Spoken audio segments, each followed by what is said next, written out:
ಮುದುಕಿ ಬಸ್ಸಿನ ಮಗ್ಗಲ್ ಕೂತಿತ್ತು, ನನ್ನ ಸೀಟ್ ಮಗ್ಗಲೇ. ನಾನು ಕುಂತಿದ್ದ, ಅವಳು ಕುಂತಿದ್ದಳು. ಅವಳ ಹತ್ರ ಒಂದು ಫೋನ್ ಇತ್ತು, ಈ ಐಫೋನ್ ಅಂತ ಇರ್ತಾವಲ್ಲ, ಅವಳ ಹತ್ರ ಒಂದು ಫೋನ್ ಇತ್ತು. ದೊಡ್ಡ ಸ್ಥಾನಕ್ಕೆ ಅಂತ ಇಟ್ಕೊಂಡು ಒಟ್ಟ ಯೂಸ್ ಮಾಡಕ್ ಬರ್ತಿಲ್ಲ, ನನಗ ಯೂಸ್ ಮಾಡಕ್ ಬರಲ್ಲ, ಅವಳಿಗೆ ಏನ್ ಮಾಡಕ್ ಬರ್ತದೆ ಅದು. ಈ ಫೋನ್ ಬಂತು, ಮುತ್ತೇಜರ ಫೋನ್ ಬಂದದ ನೋಡು, ಎತ್ತು ಕೊಡು ಅಂತ ಅಂದಳು. ಯಾಕೆ ತಗೋ, ದೊಡ್ಡ ಆಗದಂತ ನಾನು ಎತ್ತು ಕೊಟ್ಟ.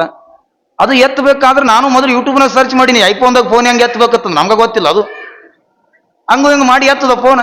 ಇವಳೇನಪ್ಪ ಭಾಳ ದೊಡ್ಡ ಸೀರಿಯಸ್ ಇರ್ಬೋದು ಅಂತ ಅನ್ಕೊಂಡು ನಾನು ಎತ್ತು ಕೊಟ್ಟ. ಅವಳು ಮಾತಾಡ್ತಾಳೆ, ಅಲೋ ಯವ್ವ ಅದು ಫೋನ್ ಇಲ್ಲೇ ಪಕ್ಕದ ಮನೆಯಾಗಿಲ್ಲ, ಅವ್ರು ಮಾತಾಡಕ ಆರಾಮ್ ಮಾತಾಡಕ್ ಕೇಳಿಸ್ತದ.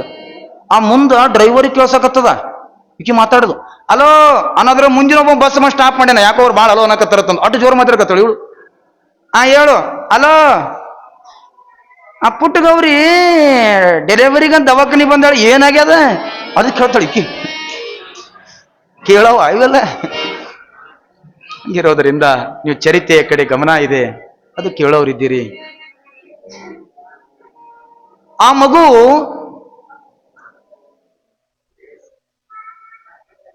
ಯಾವಾಗ ತಾಯಿ ಮಾತುಗಳನ್ನ ಆಲಿಸಿಕೊಂಡು ಯಾವ ತಾಯಿ ದ್ರೋಹ ಬಗಿತಾಳೆ ಹೇಳಿ ನೋಡ. ತಾಯಿ ಬಗೆಯುವುದಿಲ್ಲ ಅಂತ ಅನ್ಕೊಂಡು ಉಣ್ಣುವ ಅನ್ನದೊಳಗ ವಿಷವನ್ನ ಹಾಕಿ ಕೈ ಕಾಲುಗಳನ್ನ ಕಟ್ಟಿ ಮಗು ಅಂತಿತ್ತಂತ, ಅಮ್ಮ ನನ್ನನ್ನ ಎಲ್ಲಿ ಒಯ್ದಿ ಕೂಡೀಕರಿಸ್ತಿ ಅಂದ್ರೆ ಆ ಕೋಣೆ ಒಳಗ ನಿನ್ನನ್ನ ಮಲಗಿಸ್ತೀನಿ ಮಗ, ಆ ಕೋಣೆ ಒಳಗ ನಿನ್ನನ್ನ ಹೋಗಿ ಮಲಗಿಸ್ತೀನಿ, ನೀನು ಯಾವುದೂ ವಿಚಾರ ಮಾಡಬೇಡ ಸುಮ್ಮಿರು ಅಂತ ಅನ್ಕೊಂಡು ಉಣ್ಣೋ ಅನ್ನದೊಳಗ, ಊಟ ಮಾಡುವಂತ ಅನ್ನದೊಳಗ ವಿಷವನ್ನ ಹಾಕಿ ಮಗುವಿನ ಕೈಕಾಲನ್ನ ಕಟ್ಟಿ, ಅಕಸ್ಮಾತ್ ಏನಾದ್ರೂ ತ್ರಾಸ ಹೆಚ್ಚಾದ್ರೆ ಎಲ್ಲಿ ಬಾಯಿ ಮಾಡಬಹುದು, ಕೂಗಬಹುದು, ಜನ ಯಾರಾದ್ರೂ ಬರಬಹುದು ಅಂತ ಅನ್ಕೊಂಡು ಬಾಯಿಗೆ ಒಂದು ಪಟ್ಟಿ ಕಟ್ಟಿದ್ದಳಂತ. ಬಾಯಿಗೆ ಪಟ್ಟಿ ಕಟ್ಟಿ ಮಗನನ್ನ ಕೋಣೆ ಒಳಗ ಹಾಕಿ ಪರಪುರುಷನ ಸಂಘದೊಳಗ ವಿಲೀನವಾಗಿದ್ದಳು. ವಿಷವನ್ನ ಉಂಡಿರುವಂತ ಶರೀರ ತ್ರಾಸು ಹೆಚ್ಚಾಗಿ ಮಗ ದುಃಖದಿಂದ ಬಳಲಾಕತ್ತಿದ್ದ, ನೋವಿನ ತ್ರಾಸು ಹೆಚ್ಚಾಗಿತ್ತು. ಅಮ್ಮ ಅಂತೂ ಕೂಗಬೇಕನ್ನಾಕತ್ತನ, ಹಡದ ಅವ್ವನೇ ಹೆಮ್ಮಾರಿಯಾಗಿ ನಿಂತು ಬಿಟ್ಟಳ ಮಗನ ಪಾಲಿಗ. ಬೇಂದ್ರೆ ಅವರು ಒಂದು ಮಾತು ಬರೀತಾರೆ, ಶಾಸ್ತ್ರದೊಳಗ ದೋಷ ಇದ್ರ ಹೃದಯದಾಗ ತಿದ್ದಬಹುದು, ಶಾಸ್ತ್ರದೊಳಗ ದೋಷವಿದ್ರೆ ಹೃದಯದೊಳಗ ತಿದ್ದಬಹುದು, ಹೃದಯದೊಳಗ ದೋಷ ಇದ್ರ ಎಲ್ಲೆಲ್ಲಿ ತಿದ್ದವರು ಇನ್ನೆಲ್ಲಿ ಶುದ್ಧ ಮಾಡೋರು, ಅದನ್ನ ಬದ್ಧವಾಗಿ ನಿಲ್ಲಿಸೋರು, ಶುಚಿ ಮಾಡೋರು. ಒಳಗಿನ ಹೃದಯ ಬಹಳ ಸ್ವಚ್ಛ ಇರಬೇಕು, ಅದು ಬಹಳ ಸ್ವಚ್ಛ.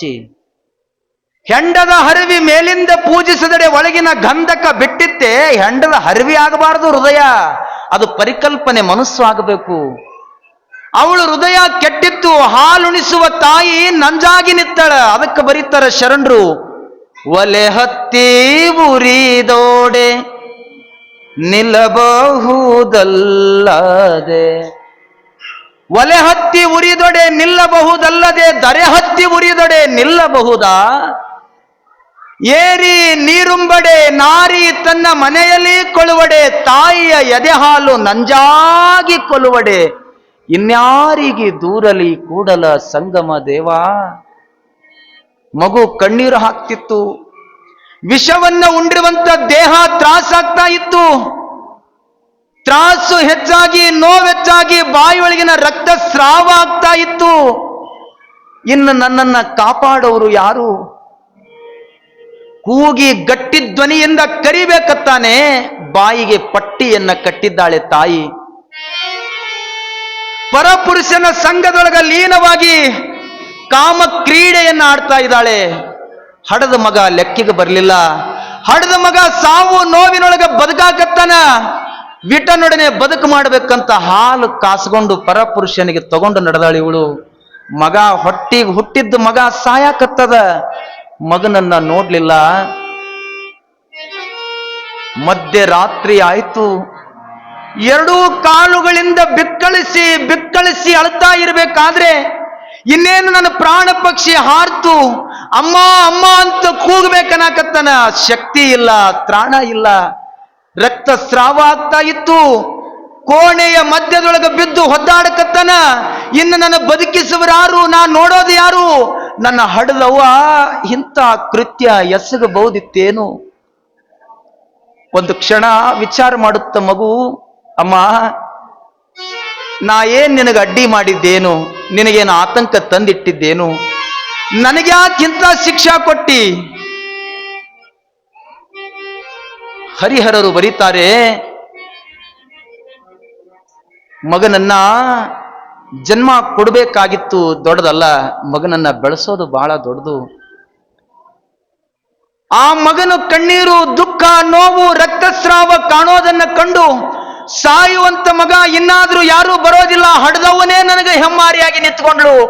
ನನ್ ಬದುಕು ಎಂಥದ್ದು ಅಪ್ಪ, ನಾನು ನಿನ್ನ ಸಮೀಪ ಬರಾಕತ್ತಿನೋ, ನಾನು ನಿನ್ ಜೊತೆನೆ ಬರ್ತೀನಿ ಅಂತ ಕಣ್ಣೀರ್ ಹಾಕಿ ದುಃಖದಿಂದ ಬಳಲ್ತಾ ಇರಬೇಕಾದ್ರ ಮನಸ್ಸಿನೊಳಗ ಅಂತಂತ ಮಗ, ಯವ್ವ ದಾನವ ಎಲ್ಲದೇವ ಅಂತಂತ ಒಂದು ಕ್ಷಣ, ನಾ ನಿನ್ ಮಗ ಅದೀನಿ, ನನ್ನ ಒಂದು ಕ್ಷಣ ನೋಡಾಕ ಬಾ ದಾನಮ್ಮ ಅಂತಂದ್ರ, ಮಧ್ಯರಾತ್ರಿಯ ಹೊತ್ತೆ ಒಳಗ ಬಾಗಿಲು ಹಾಕಿದ ಕೋಣೆ ಒಳಗ ದಾನಮ್ಮ ಪ್ರತ್ಯಕ್ಷಳಾಗಿ ನಿಂತಿದ್ದಳಂತ ಮಗನೆದರ. ರಕ್ತ ಸೋರ್ತಿತ್ತು. ಸಾಯುವಂತ ಮಗನನ್ನ ತೊಡೆ ಮೇಲೆ ಹಾಕೊಂಡು ಕಣ್ತುಂಬ ಕಣ್ಣೀರ್ ಹಾಕ್ತಾಳೆ ದಾನಮ್ಮ. ಎಂತ ತಾಯಿಯಪ್ಪ ನಿನ್ನವ್ವ, ಬಿಡು ನಿಮ್ಮವ್ವಂದು ವಿಚಾರ ಮಾಡಬೇಡ, ನಿಮ್ಮವ್ ನಾನದಿ ನೋಡು, ನಿಮ್ಮವ್ ನಾನ್ ಬಂದಿನಿ ತಗೋ, ನಿನಗಾಗಿ ಚೆನ್ನಾಗಿ ಸಿಹಿಯಾದ ಉಂಡಿಯನ್ನ ಮಾಡ್ಕೊಂಡು ಬಂದಿನಿ ತಗೋ ಅಂತ ಸಿಹಿಯಾದ ಉಂಡಿಗಳನ್ನು ಕೊಡ್ತಾಳೆ. ಸಾಯುವಂತ ಮಗನನ್ನ ಬದುಕಿಸ್ತಾಳ. ಹೋಗು ನಿಮ್ಮ ಸೋದರ ಮಾವನ ಹತ್ರ ನೀನಿರು, ಇವ್ರ ಹತ್ರ ಇರಾಕ್ ಹೋಗ್ಬೇಡ, ಇವ್ರು ನಿನ್ನನ್ನ ಇಡೋರಲ್ಲ, ಇವ್ರು ದುಷ್ಟಿಗಳದರ, ಕಪಟಿಗಳದರ, ದ್ರೋಹ ಮಾಡೋರದರ, ಇಂಥವ್ರು ಸನಿ ಇರಬೇಡಪ್ಪ, ನೀನು ಹೋಗು, ಮುಂಜಾನೆ ಎದ್ದು ನೀ ಹೋಗು, ನಿಮ್ಮವ್ಗು ನೀ ನೋಡಾಕ ಹೋಗಬೇಡ ನೋಡು ಅಂದಳಂತ. ಆತವ ಅಂತ ಅನ್ಕೊಂಡು ಏನೂ ಅರಿಯದ ಕಂದಮ್ಮ ದಾನಮ್ಮಳ ದರ್ಶನವನ್ನ ಮಾಡಿದ. ಬೆಳಗ್ಗೆ ಆತು. ಬೆಳಗ್ಗೆ ಆದ ನಂತರ ಬಾಗಿಲ ಕೋಣೆಯನ್ನ ತೆರೆದು ಸಾಯುವಂತ ಮಗ ಬದುಕಿ ಹೊರಗೆ ಬರ್ತಾನ. ಆದ್ರೂ ಹಡದ ಕಳ್ಳ, ನಮ್ಮವ್ವ ನನಗೆ ಜನ್ಮ ಕೊಟ್ಟಾಳ, ಕೊನೆ ಬಾರಿಗಾದ್ರೂ ನಮ್ಮವ್ಗ ನಾನು ನೋಡ್ಬೇಕು ಅಂತ ಅನ್ಕೊಂಡು ಅವನು ಕೋಣೆ ಬಾಗಿಲು ತೆಗ್ಯಾಕಂತ ಹೋಗ್ತಾನ. ಅವನು ಕೋಣೆ ಬಾಗಿಲು ತೆಗಿಲಿಲ್ಲ. ಒಳಗಿನ ಚಿಲ್ಕ ಹಾಕಿತ್ತು. ಯಾಕೋ ಅವ್ವ ತೆಗೆಲಾಗ್ಯಾಳ ಅಂತ ಅನ್ಕೊಂಡು ಇನ್ನೊಂದು ಸಲ ಬಾಗಿಲ ಬಡಿತಾನ. ಯವ್ವ ನಿನ್ ಮಗ ಬಂದಿನಿ, ಬಾಗಿಲು ತೆಗಿ, ಒಂದು ಸಲ ನಿನಗೆ ನೋಡಿ ಹೋಗ್ತೀನಿ ಅಂತಂತ. ಒಂದ್ಸಲ ನೋಡ್ತೀನಿ, ನನಗೆ ಜನ್ಮ ಕೊಟ್ಟಿದಿ, ಎದೆ ಹಾಲನ್ನ ಉಣಿಸಿದಿ, ಎದೆ ಎತ್ತರವಾಗಿ ಬೆಳೆಸಿದಿ, ನನಗೆ ನೀ ವಿಷ ಉಣಿಸಿರ್ಬೇಕು, ದಾನವ್ವ ನನಗ ಹಾಲು ಉಣಿಸಿ ಸಿಹಿಯನ್ನ ತಿನ್ನಿಸಿ ಹೋಗ್ಯಾಳ, ನಾನು ಬದುಕಿನವ, ನಿನಗ ಒಂದು ಸಲ ನೋಡ್ತೀನಿ, ಬಾಗ್ಲಾ ತೆಗಿ ಅಂತದ ಮಗ. ಬಾಗಿಲು ತೆಗಿಲಿಲ್ಲ. ಒಂದಲ್ಲ ಎರಡಲ್ಲ 1000 ಬಾರಿ ಬಾಗಿಲು ಬಡಿತಾನ, ಬಾಗಿಲು ತೆಗಿಲಿಲ್ಲ. ಯಾಕವ್ವ ಇನ್ನೂ ಮಲ್ಕೊಂಡಿದಿ, ಏಳು ಏಳು ನೋಡ ಅಂತ ಬಾಗಿಲನ್ನ ಬಡಿಲಿಲ್ಲ, ತೆಗಿಲಿಲ್ಲ. ತೆಗಿಲಾರದ ಸಲುವಾಗಿ ಒಂದು ಕಲ್ಲನ್ನ ತಗೊಂಡು ಬಾಗಿಲನ್ನ ಒಡಿತಾನೆ. ಬಾಗಿಲ ತೆರೀತದ. ವಿಚಿತ್ರ ಘಟನೆ ಏನು ಕಾದಿತ್ತು ಗೊತ್ತೇನು? ಯಾರು ಮಗನನ್ನ ಸಾಯಿಸ್ಬೇಕಂತ ಉಣ್ಣೋ ಅನ್ನದೊಳಗ ವಿಷ ಹಾಕಿ ಸಂಚ ಹಾಕಿದ್ರು ಪರಪುರುಷ ಮತ್ತು ತಾಯಿ, ವಿಟನೊಡನೆ ಸಂಗ ಮಾಡಿ ಮಗನಿಗೆ ಸಾಯಿಸ್ಬೇಕಂತ ಸಂಚ ಹಾಕಿದ್ರು. ದಾನಮ್ಮಳ ಶಕ್ತಿ ಎಂತದ್ದಿತ್ತು? ವಿಟನಿಗೆ ಹಾಲು ಉಣಿಸ್ಬೇಕು, ಹಡದ ಮಗನಿಗೆ ವಿಷ ಉಣಿಸ್ಬೇಕು, ವಿಷ ಉಣಿಸಿಳು, ವಿಟನಿಗೆ ಹಾಲು ಉಣಿಸಿಳು. ಹಾಲು ಕುಡಿದು ಈರ್ವರು ಅದೇ ಮಂಚದ ಮ್ಯಾಗ 2 ಮಂದಿ ಸತ್ತು ಬಿದ್ದಿದ್ರು. ಮಗ ನೋಡ್ತದೆ, ಇದು ಮಗ ಎಷ್ಟು ವಿಪರ್ಯಾಸ ಅದ ನೋಡ್ರಿ, ಎಷ್ಟು ಕಾದಿತ್ತು. ಮಗನಿಗೆ ಕೊಲ್ಲಬೇಕಂತ ಕುಂದವರು ಕುತ್ತವರು ಸಂಘ ಮಾಡಿ ಕೆಟ್ಟದ್ದು ದ್ರೋಹ ಮಾಡಿ ಆ ಸಂಘದೊಳಗ ಬಳಲಿ, ಆ ಸಂಘದೊಳಗ ಬೆಂದು ಅಂಥವಳಿಗೆ ಶಾಪ ಬಿಟ್ಟಿದ್ದಲ್ಲ ಅಂತ ದಾನಮ್ಮಳ ಶಾಪ ತಟ್ಟಿ ಹೋಯ್ತು. ಅಂದೇ ಅವರು ಸತ್ತು ಹೋದ್ರು ಅನ್ನೋದನ್ನ ಪುರಾಣದೊಳಗೆ ನಾವು ಕೇಳ್ತೀವಿ. ಇಷ್ಟ ವಿಚಾರ ಮಾಡಬೇಕು. ನಾವು ಯಾರಿಗೂ ಕೆಟ್ಟದ್ದು ಬಗಿಬಾರ್ದು, ಇನ್ನೊಬ್ಬರಿಗೆ ಕೆಟ್ಟದ್ದು ಮಾಡಬಾರ್ದು. ಏನದ ಇರೋ ತನಕ ಮುಂಜಾಳೆ ಎದ್ದು ದೇವ್ರಿಗೆ ಹೋಗಿ ಅವ್ರಿಗಾಗ್ಲಿ ಇವ್ರಿಗಾಗ್ಲಿ ಅಂದ್ರೆ ಅವ್ರಿಗಾಗುತ್ತೋ ಬಿಡುತ್ತೋ ಗೊತ್ತಿಲ್ಲ, ನಮಗ ಮಾತ್ರ ಹಾಗೆ ಆಗೋದು. ಇದೇ ಪುರಾಣ, ಇದೇ ಪವಾಡ ತಿಳಿಸೋದು. ಏನು ತಿಳಿಸೋದು? ಇದ್ರಪ್ಪ ಮತ್ತೊಬ್ಬರ ಬಗ್ಗೆ ಹೇಳ್ಬಾರ್ದು, ಮತ್ತೊಬ್ಬರ ಬಗ್ಗೆ ಮಾತಾಡಬಾರ್ದು, ಅವ್ರನ್ನ ಕಂಡು ಕೆಟ್ಟದ್ದು ಬಗಿಬಾರ್ದು, ಇರೋದ್ರೊಳಗ ಹಾಸಿಗೆ ಇದ್ದಷ್ಟು ಏನ್ ಮಾಡೋದು? ಭಾಳ ಚಾರ್ಜ್ ಅಂದ್ರೆ ನೆಲದ ಮ್ಯಾಲ ಒದ್ದಾಡ್ತೀರಿ. ಮನ್ಯಾಗ ಗ್ರಾನೈಟ್ ಕಾಲ್ ಇದ್ದು ಅಂದ್ರೆ ಅವನ ಚಳಿ ಬಾಳದಪ್ಪ, ತಂಡಗತ್ತಕತ್ತದ, ಬೆಡ್ಶೀಟ್ ತಗೋ ಅಂತ ಹೇಳುತ್ತದು. ಹಿಂಗಿರೋದ್ರಿಂದ ಯಾಕಿಂತ ವಿಚಾರಗಳನ್ನ ಇವತ್ತಿನ ದಿನ ನಿಮಗೆ ನಾನು ಹೇಳೋದಂದ್ರೆ, ಮನಸ್ಸು ಶುದ್ಧ ಆಗಬೇಕು, ಪರಿಶುದ್ಧ ಆಗಬೇಕು, ಅದು ಭಗವಂತನಿಗೆ ಸಮರ್ಪಣೆ ಆಗಬೇಕು. ನಾವಿರೋ ತನಕ ಗುರುವಿನ ಪಾದದಡಿ ಒಳಗ ಬೀಳ್ಬೇಕು. ನಾವ್ಯಾವಾಗಲೂ ಕೂಡ ದೇವರಿಗೆ ಹೋಗಿ ಮತ್ತೊಬ್ರು ಹಂಗಾಗ್ಲಿ ಹಿಂಗಾಗ್ಲಿ ಕೇಳೋದಲ್ಲ. ಆಧುನಿಕ ಕವಿಗಳು ಮಾತು ಬರೀತಾರೆ, ಬಲಹೀನರನ್ನ ಬಲವಂತ ಹೊಡಿತಾನ, ಬಲಹೀನರನ್ನ ಬಲವಂತ ಹೊಡೆದರೆ ಬಲವಂತ ನನ್ನ ಮ್ಯಾಲಿದ್ದ ಭಗವಂತ ಹೊಡಿತಾನ ಅನ್ನೋದನ್ನ ನಾವು ಲೆಕ್ಕನಾಗಿಟ್ಟುಕೋಬೇಕು. ಒಬ್ರಿಗೊಬ್ರು ಹೊಡೆದು ಹೋಗೋದೇ ಅದ. ಅವರನ್ನ ಇವ್ರು ತಿನ್ನೋದು, ಇವರನ್ನ ಅವ್ರು ತಿನ್ನೋದು, ಇರೋ ತನಕ ನೆಮ್ಮದಿಯಾಗಿ ಬಾಳ್ವೆ ಮಾಡೋದು. ಇಂಥ ಜೀವನವನ್ನ ಕಟ್ಟಿಕೊಂಡು ಇರುವ ಗಂಡ ಹೆಂಡತಿ ದಾನಮ್ಮ ಮತ್ತು ಸೋಮನಾಥರು ಲೋಕ ಸಂಚಾರ ಮಾಡ್ತಾ ಮಾಡ್ತಾ ಮಾಡ್ತಾ ಅನಂತಪುರದ ನಗರಕ್ಕೆ ಬರ್ತಾ ಇದ್ದಾರೆ. ಅವ್ರ ಸಂಚಾರನೇ ಆಗಿತ್ತು.